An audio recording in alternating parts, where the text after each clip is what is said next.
हरिओम हरिओम हरिओम।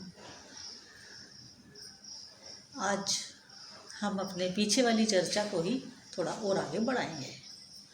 और चर्चा पीछे वाली हमारी राष्ट्रवाद पे चल रही है। अब राष्ट्रवाद का ही जो विषय है चर्चा का, आज उसी पे हम आगे चर्चा करेंगे। लेकिन आज की चर्चा शुरू करने से पूर्व आपसे निवेदन है कि आप मेरे YouTube चैनल मुक्तामणि को अधिक से अधिक सब्सक्राइब करें, लाइक करें और शेयर करें। चलिए आज की हम चर्चा शुरू करते हैं। हमारा चर्चा का विषय जो है वो राष्ट्रवाद है। और राष्ट्रवाद एक बहुत सौम्य, बहुत सुंदर और बहुत गंभीर विषय है। और दूसरा ये कि जिस राष्ट्र के भी कोई नागरिक हो, उस राष्ट्र की भूमि के प्रति उनका एक लगाव होता ही है और होना भी चाहिए। जैसे हम भारतवर्ष के वासी हैं तो हम अपनी भारत भूमि को, अपनी इस देवभूमि को हम लोग माता कह के पुकारते हैं कि ये हमारी मातृभूमि है, ये हमारी जननी है। हम इसी के मिट्टी से बने हैं, इसी के पंच तत्वों में हम पले बड़े हैं, बने भी हैं, पले बड़े भी हैं। और हमारे रोम रोम में इसी का ही सारा अन्न है, इसी की ही वायु है, इसी का ही सारा पंच तत्व है। तो निश्चित रूप से जिस चीज़ से हम बने होते हैं उनसे लगाव होना आवश्यक होता है। बट नेचुरल, जिसे कहेंगे हम बट नेचुरल, क्योंकि जिस चीज़ से हम बने हैं उसके प्रति तो एक लगाव होगा ही ना। जैसे बच्चों का लगाव अपने माँ बाप के साथ होता है। क्यों? क्योंकि वो उन्हीं से ही बने हैं, उन्हीं के ही अंश हैं। तो बच्चों का लगाव जैसे माँ बाप से होता है, ऐसे ही हम इस भारत माता की संतान हैं, भारत माता की ही हम संतति हैं। तो निश्चित रूप से जो हमारा एक लगाव है, हमारा एक जो समर्पण भाव है, वो अपनी इस मातृभूमि के प्रति अवश्य होगा और होना भी चाहिए। क्योंकि ये एक अपने भाव की बात है, आस्था की बात है। और आस्था तो हमेशा अपनी मातृभूमि के प्रति सभी की होती है। लेकिन कई बार ऐसी परिस्थिति बन जाती है कि लोग जो हैं वो अपनी मातृभूमि से प्यार तो करते हैं, लेकिन कुछ लोग प्रलोभन देके और उनको कुछ गिफ्ट्स देके, उपहार देके, और वो उपहार ऐसे देते हैं जैसे वो उनकी सेवा कर रहे हैं। वो उनको उपहार खुशी से नहीं देते हैं, वो उनको उपहार उनको सेवा के तौर पे देते हैं कि हम तो आपकी इतनी सेवा कर रहे हैं। अब देखिए, हमारी भारत भूमि है, हम लोग अगर कोई हमारी सेवा करता है तो हम उसके प्रति एक कृतज्ञता का भाव रखते हैं कि भी इसने हमारी सेवा की है, तो हम नतमस्तक होते हैं। और यही हो रहा है। किसी को कोई प्रलोभन दिया जाता है, किसी को कोई प्रलोभन दिया जाता है।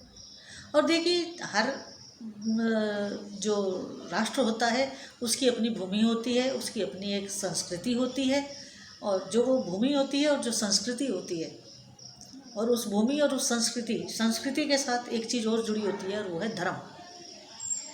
और जब संस्कृति के साथ धर्म जुड़ा है या धर्म के साथ संस्कृति जुड़ी है, आप किसी तरह बोल सकते हैं, तो वो बड़ी गहरी आस्था होती है, वो अंदरूनी आस्था होती है, बड़ी गहरी पैठ लिए होती है, क्योंकि वो पीढ़ी दर पीढ़ी चली आती है। वो आस्था पीढ़ी दर पीढ़ी जब चली आती है तो वो हमारे ब्लड में होती है, हमारे खून में होती है, जिसे आप आजकल की भाषा में DNA कहते हैं। वो हमारे DNA में होती है। अब कोशिश क्या करते हैं अन्य धर्मों के लोग कि वो सेवा के नाम पर, प्रलोभन के नाम पर अपनी शिक्षा नीति, अपने स्कूल्स वगैरह खोलकर लोगों को प्रभावित करते हैं और अपनी सेवा का ढोल पीटते हैं, उन्हें प्रलोभन देते हैं। तो वो लोग जो बेचारे वंचित होते हैं, जो गरीब होते हैं, वो उनको अपना माई बाप मान लेते हैं। असल में ऐसा होता नहीं है, लेकिन वो मान लेते हैं। और जब कोई व्यक्ति किसी के एहसानों के नीचे दब जाता है, तब वो क्या करता है, वो उसकी बात मानने लगता है। वो उसकी मजबूरी हो जाती है उनकी बात मानना। और जब वो उनकी बातें मानने लगते हैं तो वो धीरे धीरे धीरे धीरे करते उनकी धर्म परिवर्तन ही करवा देते हैं। अब जहाँ धर्म परिवर्तन हुआ, हम अपनी संस्कृति से कट गए, हम अपनी भूमि से कट गए। क्यों? क्योंकि भूमि हमारी जननी है, भूमि हमारी माता है। तो लोग इस चीज़ को अभी समझ नहीं रहे हैं, लेकिन जब समझेंगे तब बहुत पछताएंगे। तो हम लोगों को दूसरे की जो हम सेवा ले रहे हैं, ये सोच समझ के लेनी होगी। देखिए, सेवा तो हमारे संत समाज में भी बहुत है। आप आ जाइए, अन्न क्षेत्र इतना चलता है, किसी को खाने की कोई कमी नहीं है, वस्त्रों की कोई कमी नहीं है, और हॉस्पिटल्स चल रहे हैं, स्कूल्स चल रहे हैं, और ना जाने क्या क्या सेवाएं हो रही हैं।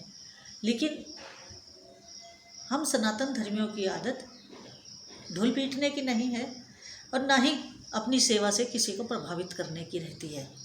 अगर ऐसे होता तो आज पूरे विश्व में हमारा डंका बज रहा होता, लेकिन हम ऐसा नहीं करते हैं। हम जो करते हैं, सेवा भी करते हैं तो परमात्मा को अर्पित करके करते हैं, भोजन भी देते हैं। तो क्या कहते हैं, दृढ़ नारायण की सेवा हो रही है, नारायण लगाते हैं। तो जब हम इस तरह के भाव से कार्य करते हैं तो ये राष्ट्र सेवा है, ये राष्ट्र के प्रति हमारा समर्पण है। तो ये जो राष्ट्र के प्रति हमारा समर्पण है, यही हमारा अपनी देवभूमि, अपनी मातृभूमि और अपनी संस्कृति के प्रति आस्था है, समर्पण है, और इसके लिए मरने मिटने की भावना है। और जहाँ हम अपनी जड़ों से कटेंगे तो पत्ते और तना हमें बचा नहीं पाएगा। बचाता क्या है? हमें जड़ बचाती है, रूट्स बचाते हैं। पत्ते तो कई बार झड़ते हैं, फिर उगाते हैं, कई दफ़े तना भी सूख जाता है, लेकिन सेवा से, उसके देखभाल से वो भी हरा हो जाता है। क्यों? क्योंकि जड़ का मजबूत होना जरूरी है। तो हमें अपने मन के भीतर राष्ट्रवाद की जड़ को मजबूत करना होगा। आज मैं इतना ही कहूँगी, आगे इस चर्चा को और आगे बढ़ाएंगे। पिछली वाली चर्चा को मैंने आज आगे बढ़ाया है, आगे हम और आगे इस पे चर्चा करेंगे, और ये धीरे धीरे विषय गहरा होता जाएगा, गंभीरता लेता जाएगा। लेकिन मुझे आशा है कि आप मेरा साथ देंगे और अपने राष्ट्र के प्रति एक निष्ठावान, देशभक्त, समर्पित नागरिक बनेंगे, क्योंकि हम एक सम्मानित देश के, सम्मानित धर्म के सम्मानित नागरिक हैं। और हमारा दायित्व भी, हमारा एक कर्तव्य भी, हमारा उत्तरदायित्व भी ज़्यादा है, क्योंकि ये समय की मांग है। इस समय की मांग के अनुकूल ही हमें चलना होगा, और चलना भी चाहिए। और मेरी आप सब लोगों से अनुरोध है कि आप जितना हो सके अपने राष्ट्र की सेवा करें, राष्ट्र को मजबूत करें, क्योंकि इस काल की, इस समय की बहुत बड़ी मांग है कि हम अपने राष्ट्र के लिए समर्पित रहें। लेकिन आप अपने घर में भी सुरक्षित रहें, बाहर कम से कम निकलें, क्योंकि बीमारी का समय है। जब तक दवाई नहीं आती, वैक्सीन नहीं आती, तब तक हमको थोड़ा संभल के चलना ही होगा। जय हिंद, जय भारत। हरि।